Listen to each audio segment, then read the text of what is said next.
Son las 6 de la mañana. Llega la hora de la verdad. Para pensar y analizar las noticias de Colombia y el mundo. La hora de la verdad. En la red de Radio Red RCN. Con Fernando Londoño Hoyos.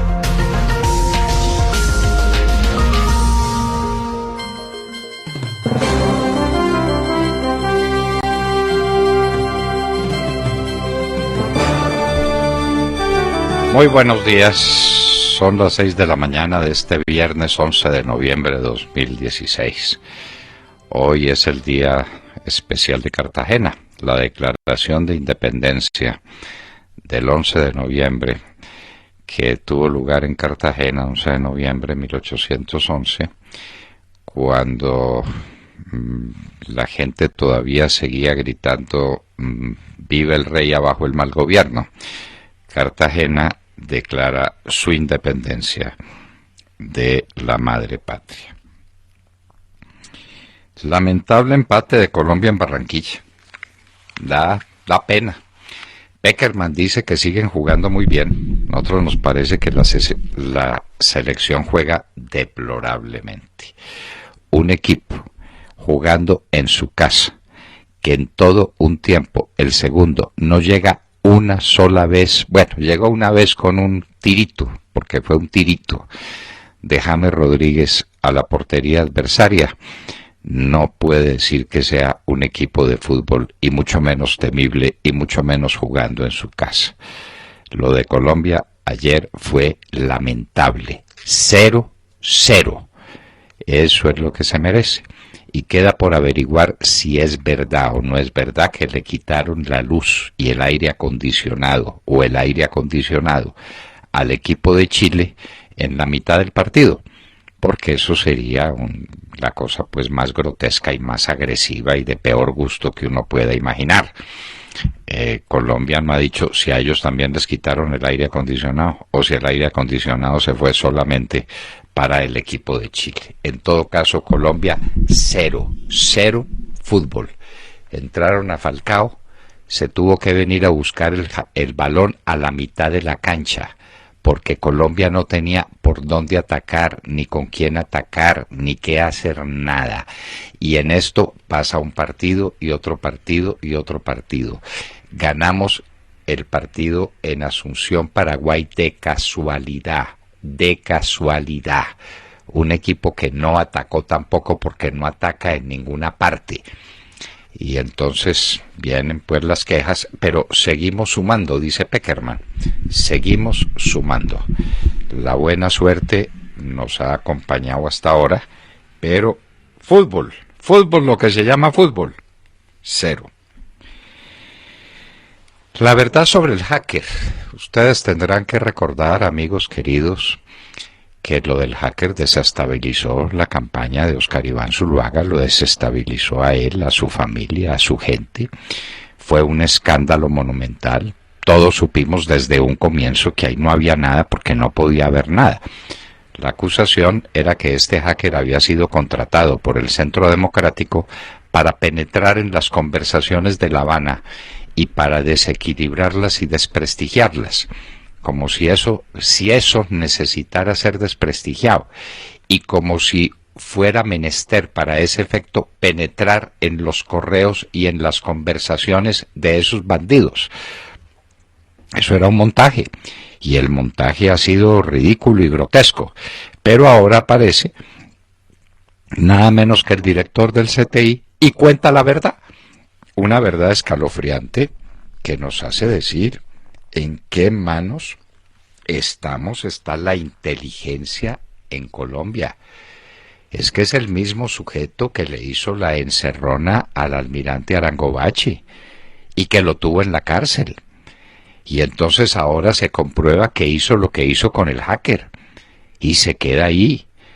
Me parece que al almirante Echandía hay que hacerle un debatico de esos que llaman de control político, pero en forma y en grande, porque la inteligencia, Ave María.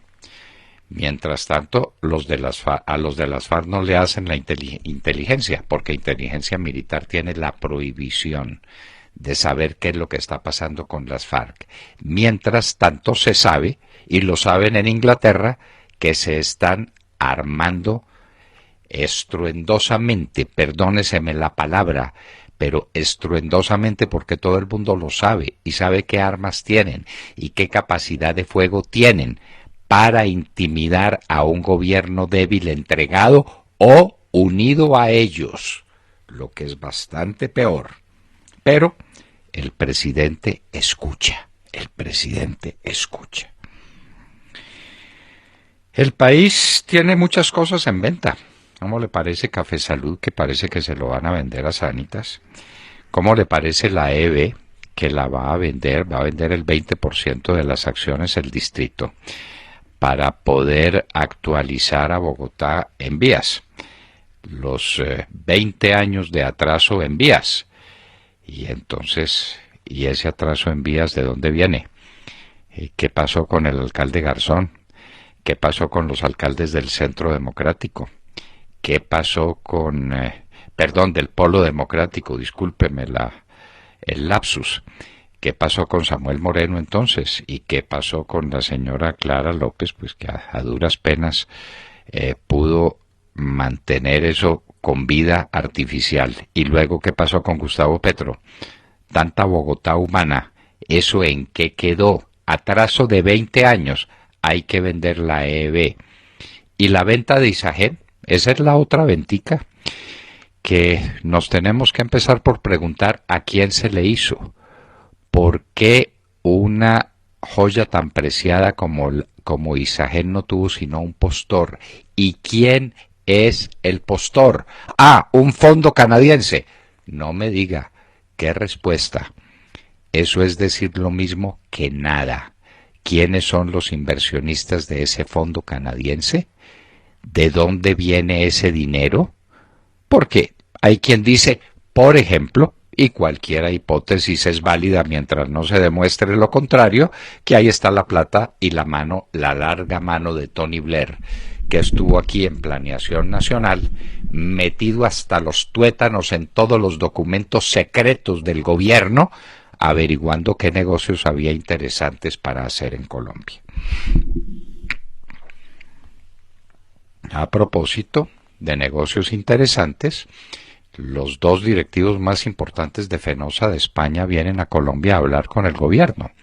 ¿Es verdad que el gobierno no le paga a Electricaribe? ¿Es verdad o no es verdad que hay una cultura de no pago en la costa atlántica? ¿Es verdad o no es verdad? Porque uno tiene que asumir la realidad como es. Sale Electricaribe y ponen a otro, y ese otro ¿con qué realidad se va a encontrar? ¿Y qué le va a pasar? La situación es dramática, como todo lo que pasa en este gobierno y en este país. La nueva ministra de Educación, tenemos que reconocer que no conocemos la señora, y cuando uno la conoce, pues no puede hacer juicios de valor, distinto de saber que su entrenamiento en materia de educación es el de unos cursos en cuestiones de guerra y de solución de conflictos. Es una especialista en resolver conflictos. Que arregle el conflicto que se le vino encima con FECODE para empezar. El impuesto a las gaseosas. ¿Por qué no nos dicen de una vez si es por salud o por plata? Porque si es por plata, el impuesto está mal planteado, porque al elevar el precio de las gaseosas van a disminuir su consumo, y entonces ¿en qué vamos a quedar? Pues en que van a recibir muy poquita plata, pero van a afectar de manera terrible el presupuesto de la gente más pobre del país. Ah, no, es por salud. Y si es por salud, ¿por qué no le ponen el mismo impuesto a todas las cosas azucaradas que hay en Colombia? Por ejemplo, las chocolatinas. ¿Esas no tienen azúcar? Entonces, ¿por qué es contra las gaseosas y no? ¿Y por qué no es contra los dulces y los chocolates y las chocolatinas y todo lo que contiene dulce? Que nos expliquen, ¿por plata o por salud? Aprobada la marihuana recreacional en Massachusetts, California y Nevada en los Estados Unidos. ¿Qué quiere decir? Porque se le da un nombre muy bonito, recreacional. Quiere decir que todo el que quiera va a fumar marihuana a la vista de todos, en cualquier parte, en cualquier sitio. Eso ya lo hicieron hace mucho tiempo en Holanda, en Ámsterdam, con resultados sencillamente catastróficos. Ahora lo van a hacer, y además en centros educativos. Es que Massachusetts pues es el corazón de las grandes universidades y centros educativos de los Estados Unidos, a promover la marihuana entre los jóvenes, todo el mundo con su cacho de marihuana, porque si eso es recreacional, pues salgamos a recreo, fumemos marihuana. ¡Qué horror lo que se le viene encima a la humanidad con ese problema! Canciller iraní quiere seguir el acuerdo nuclear con Trump, pero advierte, de manera muy socarrona y muy agresiva, que tendría también otras soluciones para el caso en que eso no fuera posible. Amenaza bastante visible. Japón quiere tener relación sólida con Trump. Ya para la semana entrante habrá una reunión entre Shinzo Abe, el primer ministro japonés, y el señor Trump. A propósito de Trump, ¿qué significan esas manifestaciones contra Trump en los Estados Unidos? Es que siempre que alguien pierde, entonces sale a la calle a gritar contra el que gana. ¿Esa es la democracia? ¿Esa es la democracia que la señora Clinton le está enseñando al mundo? ¿Por qué no sale a protestar? ¿Por qué no sale el presidente Obama a desestimar estas manifestaciones y a condenarlas? Son manifestaciones absolutamente antidemocráticas. No nos gusta el señor Trump, pero fue elegido. ¿La democracia se respeta o no se respeta? ¿O solamente se respeta cuando uno gana? Más o menos eso quiso decir Trump en algún momento de la campaña y se le vino el mundo encima. Que él aceptaría los resultados si lo daban por ganador. En el fondo tenía razón porque sabía que iba a ganar. Pero en la cuestión de forma elemental, patente, no tenía razón. Uno se somete al veredicto de la democracia. ¿Qué está pasando con estos que protestan contra Trump? Erdogan, primer ministro de Turquía, le manda un ultimátum a la Unión Europea. Diga de una vez si me va a aceptar como miembro de la Unión Europea. ¿Turquía es de Europa o no es de Europa? ¿Cómo es la cosa? Si no soy de Europa, entonces no voy a seguir colaborando con ustedes parándole los inmigrantes que vienen desde el Asia hacia Europa. Los dejo pasar. Un verdadero chantaje para Europa. En Colombia, la ley Sidres quedó a tiro de conjuez.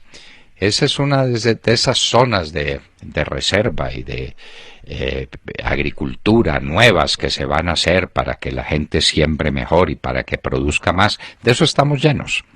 Estamos llenos de leyes de esas y entonces, como cada vez que sale una ley, se dice que ya quedó reformado el campo Minchirrinchi. El ministro de Agricultura salió a decir que él debe ser candidato a la presidencia de la República y que por lo pronto es el mejor ministro de Agricultura que ha habido en la historia. Como desde luego le está hablando a extraterrestres, puede decir eso con toda tranquilidad.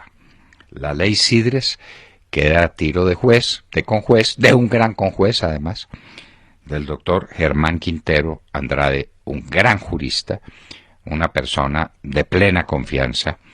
Él tendrá que asumir la responsabilidad de emitir el voto que resuelva el empate que hay en la Corte Constitucional sobre la ley Sidres.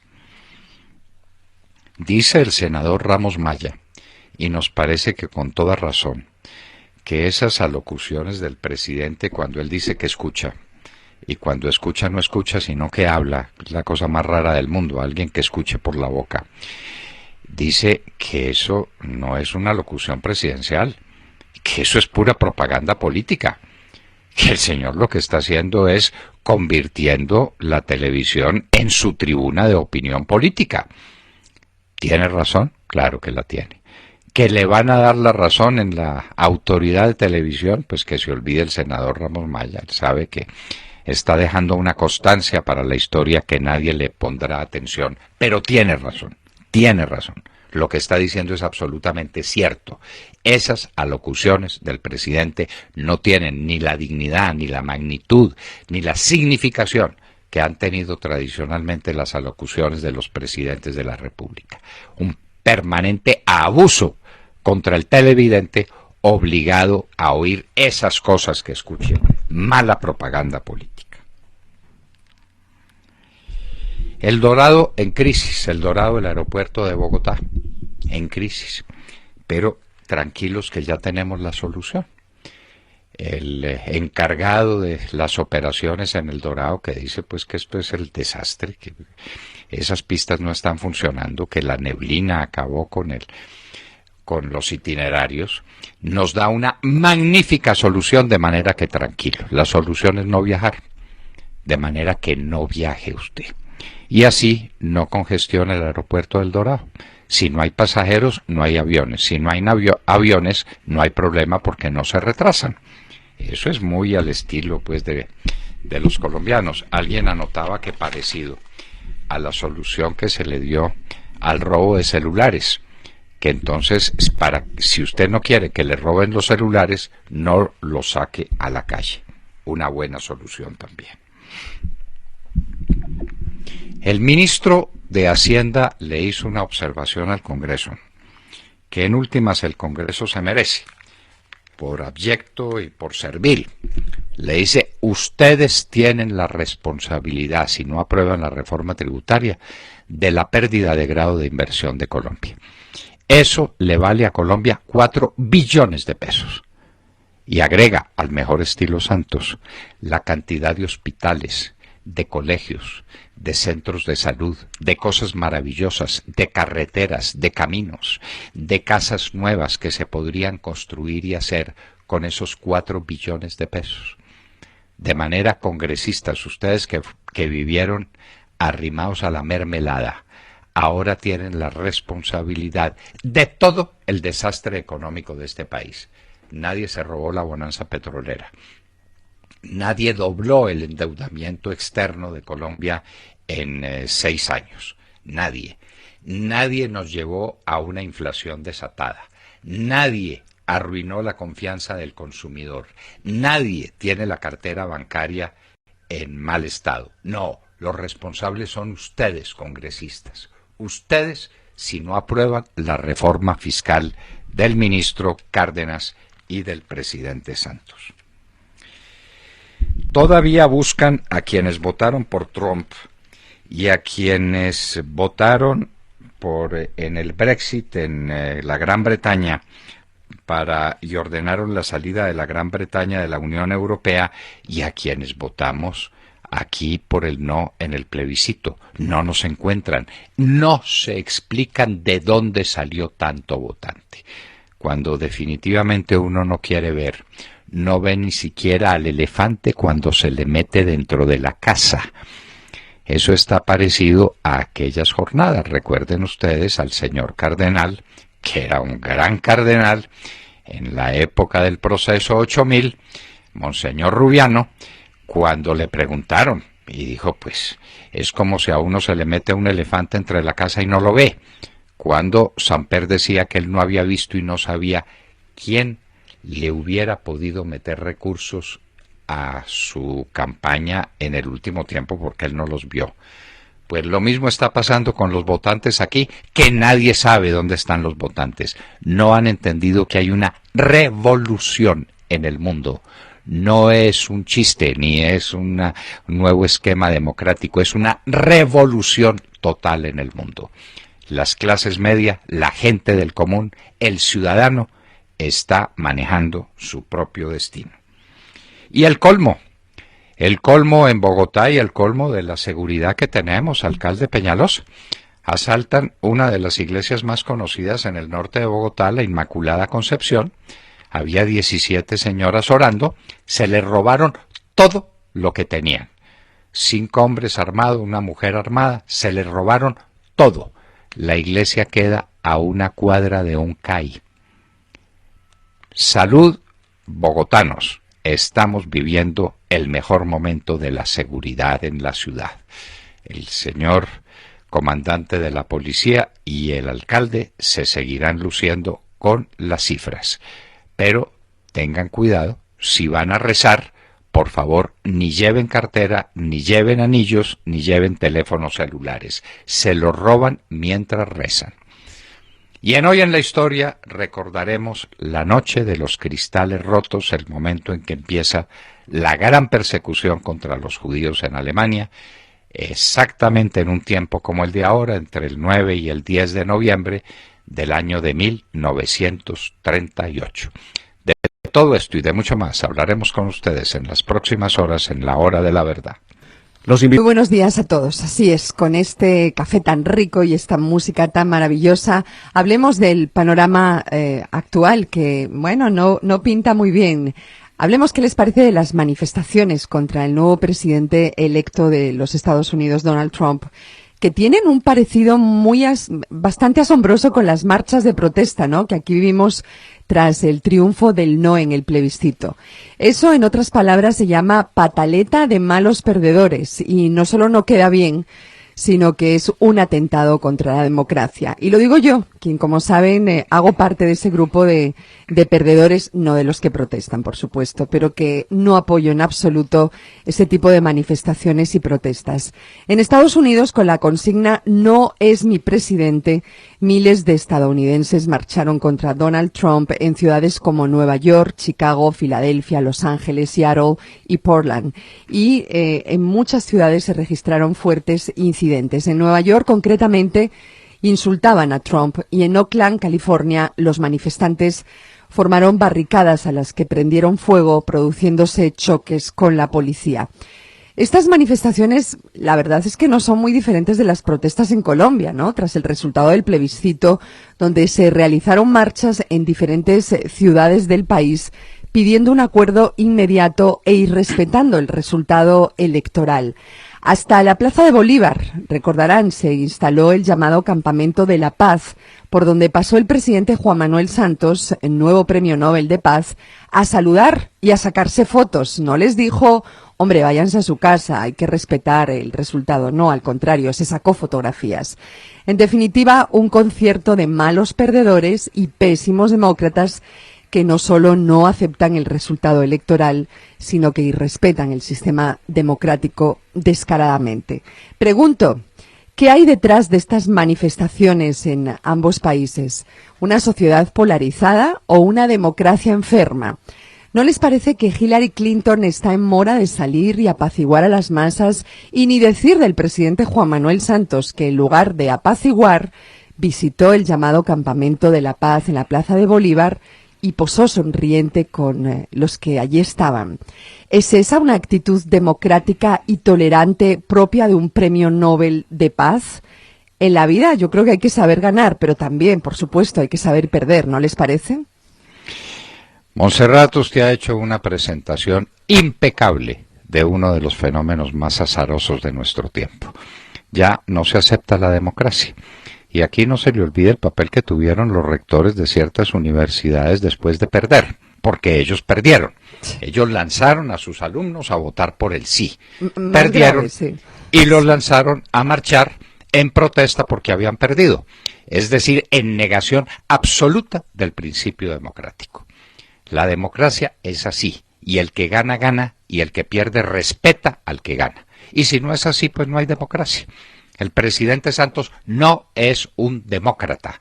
Perdió el plebiscito y ha salido todos los días a protestar contra los que le ganaron el plebiscito. En lugar de someterse a su voluntad, de aceptarlo democráticamente, como lo ha aceptado el presidente Obama, pero de dientes para afuera. Obama, ¿por qué no ha salido a decir que él desestima y que él no acepta las manifestaciones que hay en protesta de los que perdieron? Ya vamos a tener en cada elección una protesta, porque todo el que pierde queda herido porque pierde. Esa es la definición de un combate, de un partido, de una contienda, de una controversia. Y la democracia es controversia para saber quién tiene las mayorías. Y las minorías respetan a las mayorías. Y las mayorías tienen después la obligación de respetar a las minorías. Pero la primera obligación es respetar el resultado. Pero, ¿qué tal esto, pues? Entonces, a salir a la calle a protestar, no diciendo que es que hubo fraude, no, porque otra cosa es robaron, y robaron aquí y allá, y ese no es el resultado verdadero. Ah, no, lo que pasa es que a mí no me gusta el candidato.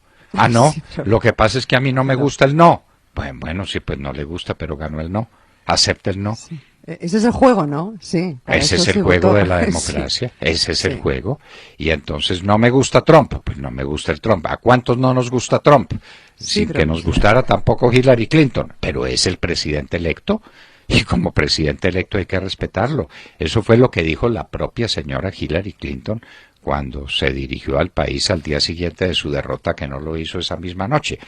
Tuvo tiempo para pensarlo y de consultarlo con la almohada. Pero ¿por qué no desestima y condena las manifestaciones que se hacen contra el ganador? Que no le están dando el espacio. Lo mismo debería haber hecho el presidente Juan Manuel Santos, ¿no? Pero claro. Y no solo no lo hizo, sino que posó al lado de esos manifestantes, ¿no? Y estimuló las manifestaciones, y es que los he oído, y las manifestaciones, y salían en manifestaciones organizadas por él, fueron manifestaciones que se hicieron con el dinero público para protestar por la derrota que sufrieron en el plebiscito. ¿Eso es un demócrata? Bueno, usted dice que sí es un premio Nobel de Paz, pues todos sabemos de dónde viene ese premio Nobel de Paz, pero está demostrando qué tan inferior es a su cargo de presidente, a su premio Nobel de Paz y a su calidad o condición de demócrata. William Calderón. Doctor Londoño, buenos días Colombia, gracias por invitarnos a sus hogares y a sus vehículos. Hoy es viernes 11 de noviembre del año 16. Son las 6:32 de la mañana. Las FARC tienen uno de los arsenales terroristas más grandes y sofisticados del mundo, financiados con dineros del narcotráfico, que se ejecuta con miles de millones de dólares, con 40.000 fusiles automáticos y ametralladoras, miles de minas antihumanas y toneladas de explosivos de alto grado, como las bombas Lapa, que sirvieron para atentar contra el exministro Fernando Londoño Hoyos, en donde fueron sacrificados y vilmente masacrados sus escoltas Rosenberg y Ricardo.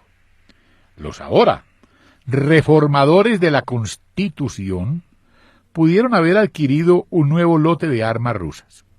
Los documentos recuperados de los archivos de un líder de las FARC, dado de baja en el Putumayo, contiene inventarios de una compra por $90 millones en 2013, justo después del atentado al director de la Hora de la Verdad.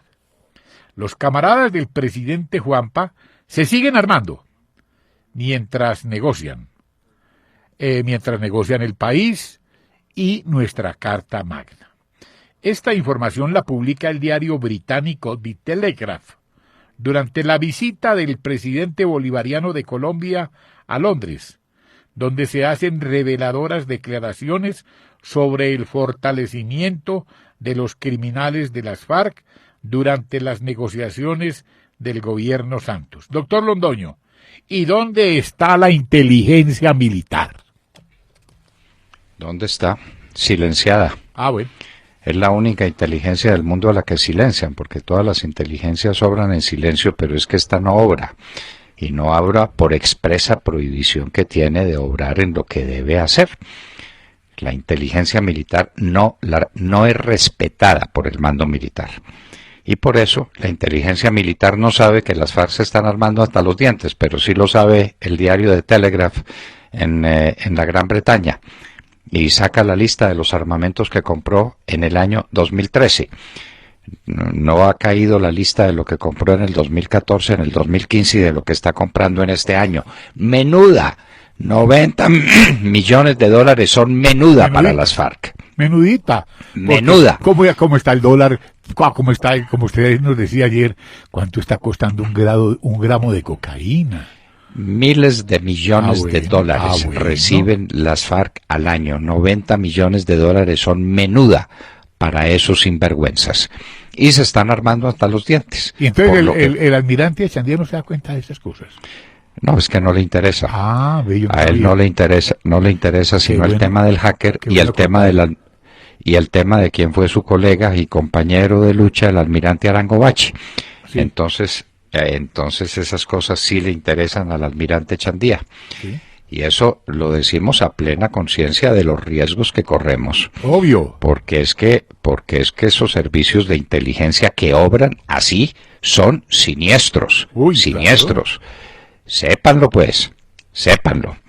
Pero nadie va a tocar a Echandía precisamente por miedo. Nosotros hablaremos con el doctor Jaime Granados dentro de unos minutos para conocer qué fue lo que hicieron en el caso del hacker. Porque Granados no tiene miedo. De Mar Córdoba. Doctor Londoño, muy buenos días. Buenos días a los oyentes de la Hora de la Verdad.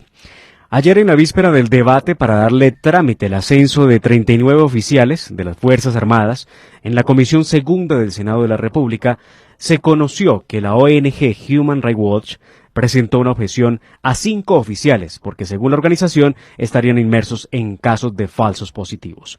Ante el panorama, la comisión se reunió desde primera hora del día para analizar el caso y hubo consenso en los legisladores para que se llamara al ministro de la Defensa, Luis Carlos Villegas, y se pronunciara al respecto.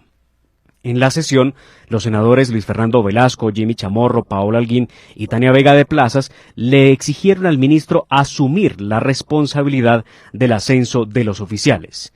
A su turno, la senadora del Centro Democrático, Tania Vega, le pidió al ministro que tome medidas para acabar con la guerra política y jurídica que busca dañar la carrera militar de los mejores hombres de las Fuerzas Armadas de Colombia. Ante las declaraciones de los senadores, el ministro de la Defensa, Luis Carlos Villegas, se pronunció en el sentido de que respaldaba los ascensos y que ninguno de los oficiales tenía objeción en su calidad humana y profesional, por lo que desestimó la advertencia de la ONG Human Rights Watch, que desde hace algunos años se dedica a señalar oficiales para frenar su carrera militar. Sí, señor, es que eso ya se está volviendo costumbre. Ya tenemos que asistir, no a una ceremonia de ascensos de los coroneles. Me imagino que son coroneles que van para generales, ¿no es cierto? Hay brigadieres generales y hay 3 coroneles que ascienden. Por eso, coroneles para generales y generales que ascienden en su grado de brigadier general a mayor general. Correcto. Soles adicionales. Bueno, pues entonces ahora eso se convirtió ya en un debate promovido por Human Rights Watch, era lo que faltaba, y por anónimos, contra el honor de los altos oficiales del Ejército de Colombia, pero era lo que faltaba. Porque los honores son para Timochenko y sus secuaces. ¿Cómo le parece, pues? A que hablemos claro. Bueno, Tata Castro. Doctor Londoño y a todos los oyentes, muy buenos días. La Selección Colombia empató sin goles frente a Chile ayer en el Metropolitano de la ciudad de Barranquilla, en un partido carente de ideas, lento, aburrido y con una alineación inicial equivocada. Desde el comienzo del partido, el técnico José Peckerman sorprendió a todos con la formación inicial al incluir a Cardona, Berrío y Borja. Ninguno de los 3 tuvo un buen desempeño. Cardona no está para jugar 90 minutos. Berrío ni se vio y Borja debutó con la selección con una opción clara de gol que atajó muy bien el arquero bravo de la selección chilena. Al terminar el primer tiempo, donde Colombia reaccionó después del minuto 30 y no anotó gol, Falcao entró a la cancha en reemplazo de Borja, pero no pudo cambiar el rumbo del partido. Fue lindo volver a ver al Tigre con la camiseta de la selección y, como siempre, se mostró luchador y con muy buena actitud. Poco a poco el de Santa Marta irá recuperando su nivel. Chile perdió a su arquero bravo en el minuto 60. Era una pésima noticia para los chilenos que Colombia no supo aprovechar. No tuvo ninguna llegada en el segundo periodo. La entrada de Magnelli Torres en el minuto 79 por la lesión de Jerry Mina le dio más claridad a la selección, que tenía posesión de balón, pero no generaba ni ideas ni opciones de gol. Curiosamente, en el primer tiempo que nuestra selección no tenía el balón, tuvo 2 opciones claras de gol, ambas de pelota quieta, y en el complemento que sí lo tuvo, no generó ninguna. Chile se fue feliz, empató sin goles, sin su niño maravilla en ataque y sin su gran arquero casi todo el segundo tiempo. Colombia quedó muy mal. Sus grandes figuras como James Rodríguez nos mostraron por qué en Europa pasan más tiempo en la banca que en la cancha. Y de Pekerman hay que decir que se equivocó. ¿Cómo extrañamos a Juan Guillermo Cuadrado, doctor Londoño? Se sumó un solo punto de local. Colombia lleva 6 partidos jugados en Barranquilla en estas eliminatorias con 3 victorias, 1 derrota y 2 empates.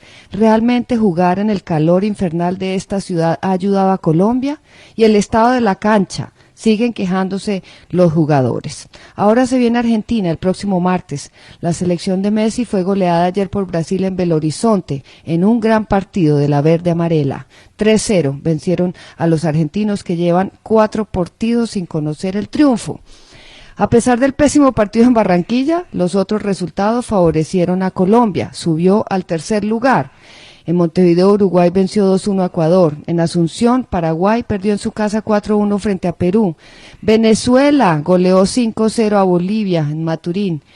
Así que, doctor Londoño, a pesar de haber jugado muy mal, los resultados nos favorecieron.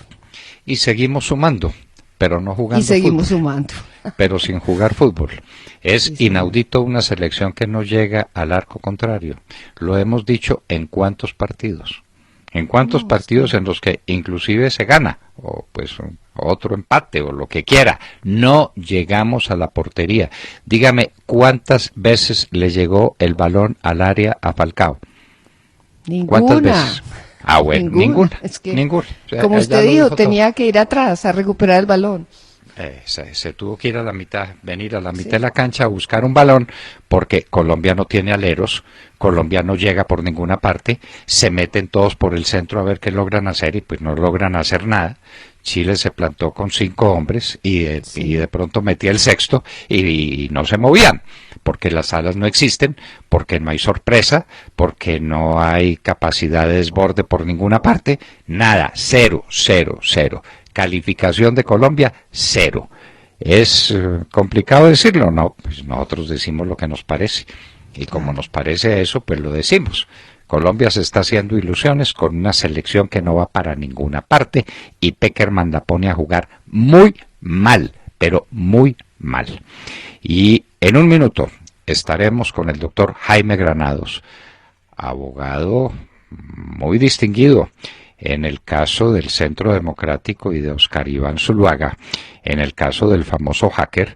Él conoce muy bien este proceso, y en el caso del presidente Álvaro Uribe, en cuyo desarrollo se dieron unas declaraciones históricas